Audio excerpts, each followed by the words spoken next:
যে যখন আমরা কাকাবাবু পড়ছি তখন কোথাও গিয়ে মনেই হতো না যে এইগুলো কোনো কাল্পনিক চরিত্র। সেটা বাঙালিদের ইমোশন, মানে ছোটবেলার থেকে ফেলুদা বা কাকাবাবু পড়ে মানুষরা তাদের মতন করে একটা একটা নিজেদের ইমেজ তৈরি করে নেয়। মানে কাকাবাবুর না কিছু কিছু প্যাটার্ন জিনিস আমার মনে হয় এটা সবাই বোঝেন। একটা তো অবশ্য লুকটা, মানে I really went to that, যে ওই যে যে ছবিটা স্কেচগুলো কাকাবাবুর আঁকা থাকে, মোটা গোঁফ, একটা মোটা জুলপি, চুলটাকে একটা এই চুলটা কারোর রিয়েল হয় না, বাট ওই একটা রেট্রো ফিল, মানে মোটামুটি আঁকাগুলোতে যেরকম পেতাম, একটু গোল্ডেন এস একটু ব্ল্যাক এস। কাকাবাবুর যে এক একটা মুহূর্তে উইট, মানে একদম মানে মৃত্যুর সামনে দাঁড়িয়েও তিনি মজা করেন।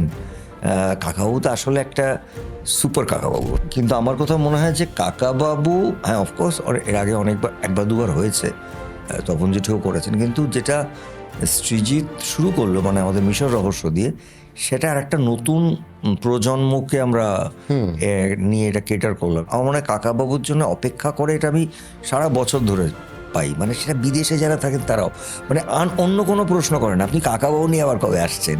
সো এটা আমার মনে হয় anyway in the world, I mean people যারা বাঙালি এবং যারা ছোটবেলায় কাকাবাবু পড়েছেন তারা সবাই অপেক্ষা করে থাকেন কাকাবাবুর জন্য।